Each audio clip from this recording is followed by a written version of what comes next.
இன்றைக்கி மார்னிங்கே வந்து நம்மளுக்கு வந்து மழையோட தான் ஸ்டார்ட் ஆயிடுச்சு. நானே நினச்சிட்டு போவோம் தான் நினச்சேன் ஆஃபீஸ்க்கு.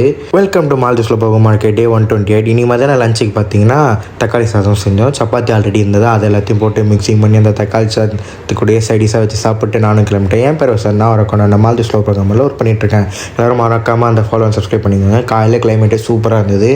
நம்ம உளுமலையெல்லாம் மழைன்னு நினைக்கிறேன். நான் ஆஃபீஸ் போகிற வரைக்கும் மழை இல்லை. வெயில் இல்லாத காரணத்தினால் இந்த ஒரு பக்கம் ரோடுக்கு நடந்து வந்தேன். இல்லை என்றால் கண் கூசி விற்கும். சரி, அப்படியே மதியானம் அப்படியே லஞ்சுக்கும் போயிட்டு நம்ம எடுத்துகிட்டு வந்த சாப்பிட்டு உப்பு போட மறந்துட்டேன். சுத்தமாக உப்பு இல்லை.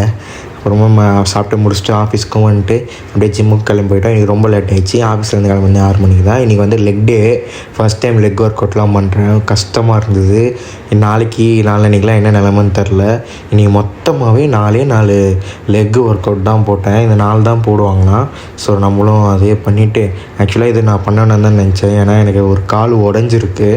சரி போட்டு பார்ப்போம்னு சொல்லிட்டு 20 kgs மட்டும் போட்டு பார்த்தேன். ஓகே தான்.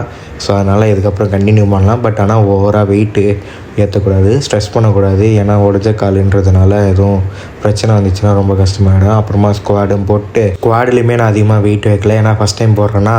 ஸோ அதனால் வந்து கம்மி வெயிட்டு 10 கிலோ மட்டும் போட்டேன். இதுவே என்னால் முடியல. இன்னும் நாளைக்கெலாம் என்ன பண்ண போகிறேன்னு தெரியல. அப்படியே நடக்க ஆரம்பித்தோம். 8:30 மணி தான் ஜிம்முலேருந்து கிளம்பணும். படிக்கட்டே சுத்தமாக ஏற முடியலைங்க இன்றைக்கி. நாளைக்கும் என்ன நிலமைன்னு தெரில. எல்லாருக்கும் ஹாப்பி வீக்கெண்ட். பாய். மறக்காமல் ஃபாலோ சப்ஸ்கிரைப் பண்ணிக்கோங்க.